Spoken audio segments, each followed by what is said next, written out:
You see, some of the sentiments that we were faced in the past were the sentiments of tagging people as people of integrity. I question this a lot, though. On social media, I question this a lot because we tend to not understand the meaning of integrity. Oftentimes, when people are poor, when people present themselves as poor, we very easily, translate such poverty to mean humility.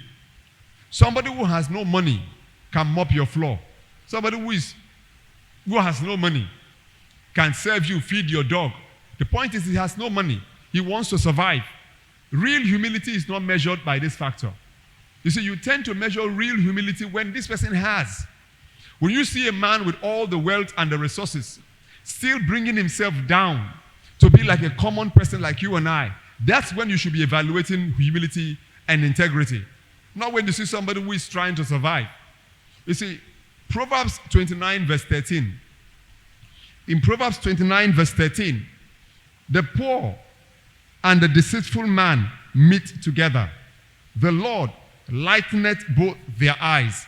The poor and the deceitful man meet together. There is a very easy thing for a poor person to deceive you. I'm humble.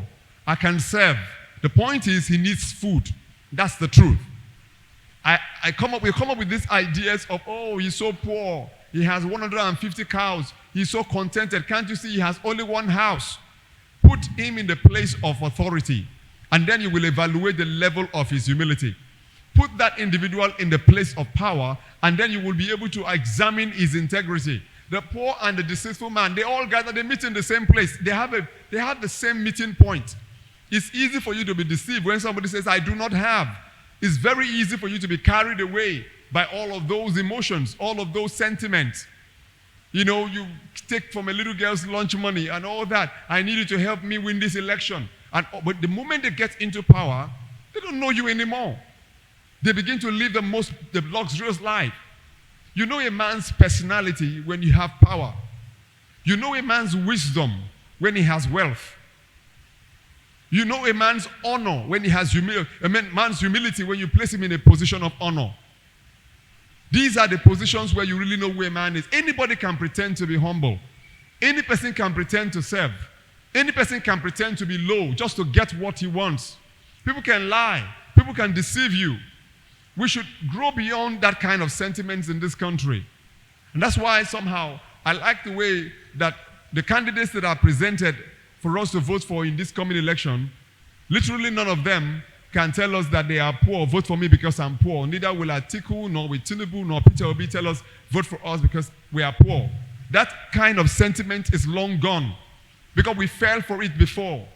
And the time they put these people into power, they push all these luxuries into their homes, into their families, and you see them beginning to fly jets and all that. All the jets they criticize, they begin to use them. The luxury and the wealth that they criticize, you see them living with it. They've entered the paradise, and they can't let it go anymore. That's when you begin to evaluate, did these people were they really this poor as was presented? Now, let's not dwell on the past, but look at the fact that some of the ones who come to us, that they are wealthy, also have questions around their wealth, how they got there. Only about very few candidates can really boldly tell you, I was a billionaire before I got into office. A lot of them became billionaires in office. When we want to evaluate integrity, let's ask these people questions. How did you make your money? Because anybody who steals to make his money will not stop stealing. They're only going to go into power to continue to steal from us. And they have this whole brigade, this army, this troop of defenders online that are ready to help them cover their tracks. But let me say this to us. We end up being the ones to suffer. Our fathers, our mothers, our children, and generations to come. We might say to us, I don't work with the economics of this world. I don't work with the economics of this nation. I work with the economies of heaven. But you go to the market and buy food with the currencies of this nation. And so if that currency is waste, it's a waste, it will affect you one way or the other. If that money is depreciating in your pocket, it's losing value in your hands right there. It's all about leadership, and we must not fall for a deceptive kind of integrity.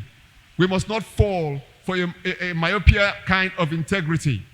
We need to come to a place in this country where the kind of integrity that we choose is the kind of integrity that is long-lasting and durable and sustainable. Not those kinds of political integrity that we only just agree with for the time being, for a period of time, and then it fades off. Integrity that is durable. I have seen people in this country that are really, really wealthy and humble. With their whole money, they bring themselves down. They can live as much as they want to, but they just choose to live simple. That's the honesty we should go for. That's the sincerity we should go for.